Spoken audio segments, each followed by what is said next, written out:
శ్రీనివాస్ రెడ్డి గారు back to roots. ఈయన ఈ ప్రకృతి వ్యవసాయాన్ని సుమారుగా 7-8 సంవత్సరాల నుంచి ప్రచారం చేస్తున్నారు. ఆయన మాట్లాడవలసిందిగా కోరుతున్నాను. అందరికీ నమస్కారం అండి. నాకు తెలిసి బ్యాక్ టు రూట్స్ చాలామంది చూస్తారని నేను ఆశిస్తున్నాను. ఒకవేళ సబ్స్క్రైబ్ చేసుకోకపోతే చేసుకోండి, ముందే రిక్వెస్ట్ చేస్తున్నాను. నేను ఎందుకు మాట్లాడాలనుకుంటున్నానంటే, చాలామంది గత కొన్ని సంవత్సరాలుగా వింటున్నాను, మేము యూట్యూబ్ ఛానల్ చూసాము, చాలామంది నష్టపోయాము అని చాలామంది అంటున్నారు. దయచేసి మీరు ఒక విషయం గమనించండి. ఏ యూట్యూబ్ ఛానల్ కూడా ఎవరు కూడా మేము ఇన్ఫర్మేషన్ వరకే ఇవ్వగలము, సమాచారాన్ని మాత్రమే ఇస్తాము. అది కూడా ఇట్లా విజయరామ్ గారి లాగా ఎవరైతే ఎక్స్పీరియన్స్ చేస్తున్నారో, అంటే వాళ్ళ అనుభవంతో ఎవరైతే చెప్తున్నారో వాళ్ళ ఫీల్డ్కి వెళ్ళి చూసి, ఇప్పుడు మన రంగప్రసాద్ గారు ఉన్నారు, వాళ్ళ ఫీల్డ్కి వెళ్ళి చూసి వాళ్ళది రికార్డ్ చేసి, అది ఒకసారి 2 సార్లు కాదు. నేను పార్ట్ టైం యూట్యూబర్ని కాదు. నేను ఒక ప్రొఫెషనల్గా ఒక పాలేకర్ మెథడ్ అంటే నేను పాలేకర్ గారి విధానాన్నే ప్రచారం చేస్తున్నాను. మీరు గమనిస్తే యూట్యూబ్ ఛానల్ పెట్టిన దగ్గర నుంచి కూడా నేను పాలేకర్ గారి విధానాన్నే ప్రచారం చేశాను. పాలేకర్ గారు నాకు అందుబాటులో ఎవ్రీ టైం ఉండరు కాబట్టి పాలేకర్ గారి ప్రథమ శిష్యులు కావచ్చు, ఆల్రెడీ ప్రచారం చేస్తున్నారు, తర్వాత విధానాన్ని ఇంప్లిమెంట్ చేస్తున్నారు, దాన్ని ముందుకు తీసుకెళ్తున్నారు. కాబట్టి ఆయన చేస్తున్నారు కాబట్టి నేను విజయరామ్ గారి ఎక్కువ వీడియోలు చేస్తాను తప్ప, నేను ఎప్పుడు కూడా మార్కెట్ అంటే ఫీల్డ్లో చాలామంది ఉన్నారు. అంటే ఇప్పుడు దబోల్కర్ మెథడ్ కావచ్చు, ఫుకోకా మెథడ్ కావచ్చు, లేకపోతే సివిఆర్ మెథడ్ కావచ్చు, సుందర్రాజన్ మెథడ్ కావచ్చు, ఇంకా నాకు తెలియని చాలామంది ఉన్నారు. నేను పాలేకర్ గారి మెథడ్ ది బెస్ట్ మెథడ్ అని చెప్పేసి, అది నెంబర్ 1 మెథడ్ అని చెప్పేసి, నేను ఫుకోకా మెథడ్ దగ్గరికి వెళ్ళేది, లేకపోతే సివిఆర్ మెథడ్ వాళ్ళు నా దగ్గర ఏమన్నా మాకు తెలిసిన వాళ్ళు పక్కన వాళ్ళు కాబట్టి నేను వాళ్ళది బెస్ట్ అని చెప్తే, మీకు ఆల్రెడీ చాలా కష్టాలు ఉంటాయి. యాజ్ ఎ ఫార్మర్గా నేను ఫార్మింగ్ కమ్యూనిటీ నుంచి వచ్చినాను కాబట్టి నేను చెప్తున్నాను. మీకు చాలా అంటే పండించుకోవడం ఒక ఎత్తు అయితే దాన్ని అమ్ముకోవడం ఒక ఎత్తు. చాలామంది ఇప్పుడు ఫార్మింగ్కి ఎందుకు రావట్లేదు అంటే, అది పండించిన దాన్ని అమ్ముకోలేకపోయి దాన్ని డబ్బు రూపంలో చేసుకోలేకపోతున్నారు కాబట్టే వాళ్ళ నెక్స్ట్ జనరేషన్స్ని ఫార్మింగ్ వైపు తీసుకురావట్లేదు. సో ఇప్పుడు ఇలాంటి పరిస్థితుల్లో మీకున్న కష్టాలకు తోడు నేను పాలేకర్ గారి మెథడ్ ది బెస్ట్ అని చెప్పేసి, మళ్ళీ నేను CVR method best, Fukuoka method best, లేకపోతే దబోల్కర్ మెథడ్ బెస్ట్ అని నేను ఎక్కడ చెప్పలేదు. ఇంకొకటి, యూట్యూబ్లు చూస్తే మీకు అనుభవం వస్తుంది, సమాచారం తెలుస్తుంది తప్ప మీకు ప్రాక్టికల్ ఎక్స్పీరియన్స్ కావాలంటే డెఫినెట్గా మీరు రంగప్రసాద్ గారు లాంటి వాళ్ళు చాలామంది, ఇంకోటి మన విజయరామ్ గారు, వీళ్ళందరూ ఏం చెప్తున్నారంటే, మీరు కావాలంటే ఒక 1 మంత్ కాదు, ఒక పంటకాలం ఉండండి, లేకపోతే ఒక 6 మంత్స్ పని చేయండి, వాళ్ళు ఫుడ్ పెడతారు, బ్రహ్మాండంగా పెడతారు, మనం తినే ఫుడ్ కంటే బ్రహ్మాండంగా ఉంటుంది. మీరు అక్కడ ఉండండి, అక్కడ పని చేయండి. మీరు లేబర్కి చెప్పడానికి కాదు, ముందు మీరు డబ్బులుండి, చాలామంది ఏం చేస్తున్నారంటే సాఫ్ట్వేర్ ఎంప్లాయీస్ కావచ్చు, వీళ్ళందరూ సేవింగ్స్ తీసుకొచ్చేసి డైరెక్ట్గా ల్యాండ్ కొనేసి వాళ్ళకి వర్కర్స్ని పెట్టుకుందాం అనుకుంటున్నారు. వర్కర్స్ దొరుకుతున్నారు కదా, పెట్టుకుందాం మీకు ఫస్ట్ వర్కర్కి ఏమి ఇవ్వాలో, వర్కర్కి ఏ పని ఇవ్వాలో మీకు తెలియాలి కదా. మీకు తెలియాలంటే మీరు ఆ ఫీల్డ్లో పని చేస్తేనే మీకు తెలుస్తుంది. సో ఈ పంటకాలంలో చేసినప్పుడు మీకు ఏమవుతుందంటే, నేర్చుకునేదానికి, ఇప్పుడు మనము విన్నదానికంటే కూడా చేస్తే మీకు చాలా ఎక్కువ ఎక్స్పీరియన్స్ వస్తూ ఉంటుంది. సో నా సిన్సియర్ అడ్వైజ్ ఏంటంటే, మీరు మీ దగ్గర డబ్బులుంటే మీరు ఫిక్స్డ్ డిపాజిట్ చేసుకోండి. ఒక 5 నెలలు, లేకపోతే సంవత్సరమో, లేకపోతే 2 సంవత్సరాలు అది ఫిక్స్డ్ డిపాజిట్ చేసుకోండి. మరీ అంత మీకు డబ్బులు లేకపోయినా కానీ నేను చేయాలనుకుంటే, మీరు ఒక 6 మంత్స్ జాబ్కి లీవ్ పెట్టేసి విజయరామ్ గారి దగ్గర, లేకపోతే రంగప్రసాద్ గారి దగ్గర, సామిరెడ్డి అన్న గారి దగ్గర మీరు పని చేయండి.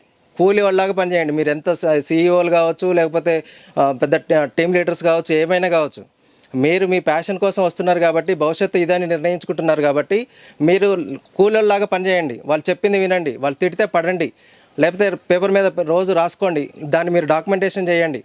లేదు అంటారా, నేను ఇది చేయలేను, ఇదంతా మన వల్ల కాదులే అనుకుంటే, మీరు రైతులకు సంబంధించి పండించిన దాన్ని ఏ రైతు ఏం పండిస్తున్నాడు, దాన్ని యాప్ లాగా తయారు చేసేసి మార్కెట్కి అవసరమైన ఎవరైతే ఎండ్ కన్జ్యూమర్ ఉన్నారో వాళ్ళకి మీరు వీళ్ళ రైతుల ప్రొడక్ట్ రీచ్ అయ్యేలాగా మీరు ఏదైనా యాప్స్ డెవలప్ చేసి, అది కూడా చాలా పెద్ద మీరు చేస్తున్న సేవనే, అది కూడా వ్యవసాయంతో సమానం చెప్పాలంటే.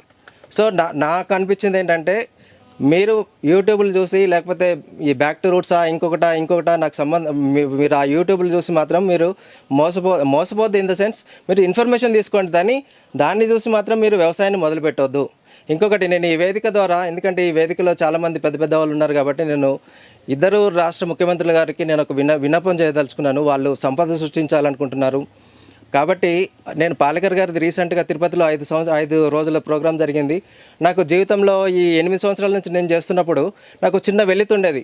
అరే నేను పాలేకర్ గారి మెథడ్ చేస్తున్నాను కానీ పాలేకర్ గారు ఒక్కసారి కూడా ఆయన ట్రైనింగ్ తీసుకోలేదు, అంటే ఆయన 5 రోజులకు సంబంధించిన ఇన్ఫర్మేషన్ ఎప్పుడు నేను తీసుకోలేదు, డైరెక్ట్గా నేను కూర్చొని వినలేదు అని చెప్పేసి నాకు ఫీలింగ్ ఉండేది.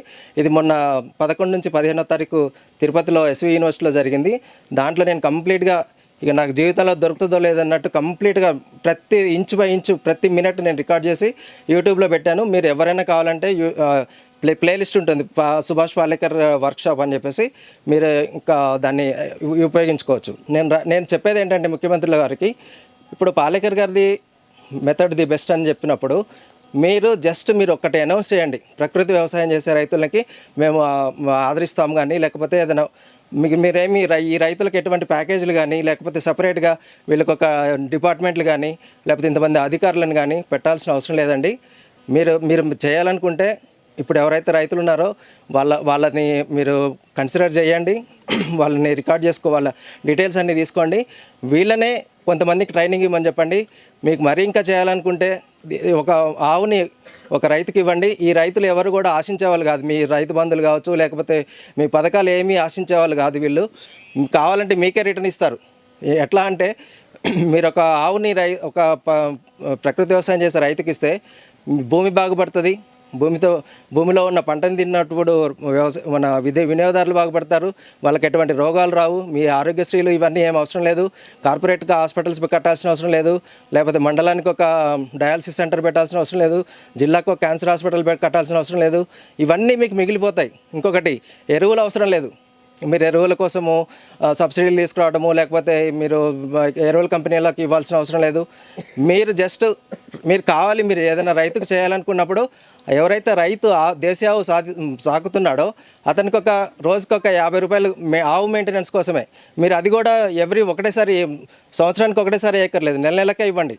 వీళ్ళెవరు కూడా నేను అబ్జర్వ్ చేసినంత వరకు సుభాష్ పాలేకర్ వ్యవసాయం కానీ ప్రకృతి వ్యవసాయం చేసే రైతులు ఎవరు మద్యం ముట్టరండి, బీడీలు సిగరెట్లు తంబాకు అలాంటి చెడవట్లేవు. ఇంకోటి వీళ్ళు నాకు బాగా నచ్చింది ఏంటంటే, వీళ్ళు ఫ్యామిలీతో అటాచ్మెంట్గా ఉంటారు. అమ్మ నాన్న మీరు వాళ్ళు ఎంత పెద్దోళ్ళైనా కానీ ఎవరైనా కానీ వాళ్ళ అమ్మ నాన్నలు మాటలు వింటారు, వాళ్ళ భార్య మాట వింటారు, ముఖ్యం వాళ్ళ పిల్లల మాట వింటారు, ఎక్కువ టైం ఇస్తారు. ఎందుకంటే ఈ రసాయనాలు వ్యవసాయం చేస్తే రైతులు చూస్తారు కదా, వాళ్ళు ఎప్పుడు ఏదో ఒక ట్రాన్స్లో ఉంటారు, నేను ఏదో చేస్తున్నా, లేకపోతే నేను అది చేస్తున్నా ఇది చేస్తున్నా అంటున్నారు. అయ్యా మీరు చేసేది ఏమీ లేదు, మీరు భూమిని పాడు చేయడం తప్ప, ప్రకృతిని పాడు చేయడం తప్ప, రోగాల్ని పుట్టించడం తప్ప మీరు ఏం చేయట్లేదు. నా మాట వినండి, మీరు కూడా మొత్తం మారమని అనట్లేదు. మీరు ఒక మీ దాంట్లో ఉన్న పొలంలో ఒక 1/2 ఎకరమో ½ ఎకరో మీ కుటుంబం వరకు చేసుకోండి, మీ రోగాలు తగ్గించేసుకోండి, మీరు అందరూ ఆరోగ్యంగా ఉండాలని నేను కోరుకుంటున్నాను. ఈ విషయము మీ దాకా వస్తే, ఇప్పుడు ఎందుకంటే పేపర్లలో న్యూస్లలో మనం ఏదైతే చెప్తున్నామో అదే రీచ్ అవుతున్నది, కాబట్టి మీరు ఈ అవకాశాన్ని నేను చెప్పిన మాటల్ని అర్థం చేసుకొని, కావాలంటే విజయరామ్ గారిని వీళ్ళందరినీ ఒక టీంలాగా తయారు చేసి, మీరు ముఖ్యమంత్రులు మీ చేతిలో ఏదైనా అవకాశం ఉంటుంది కాబట్టి ఒకసారి ప్రకృతి వ్యవసాయాన్ని మీరు 1 year ఇంప్లిమెంట్ చేయండి. మీకు అనుకోని రకంగా మీకు సాధ్యమైనంత రిజల్ట్స్ కనిపిస్తాయి. కాబట్టి నా యొక్క ఈ సూచనని అమలుపరుస్తారని ఆశిస్తున్నాను. ఈ అవకాశం ఇచ్చిన పెద్దలందరికీ ధన్యవాదాలు తెలియజేస్తున్నాను.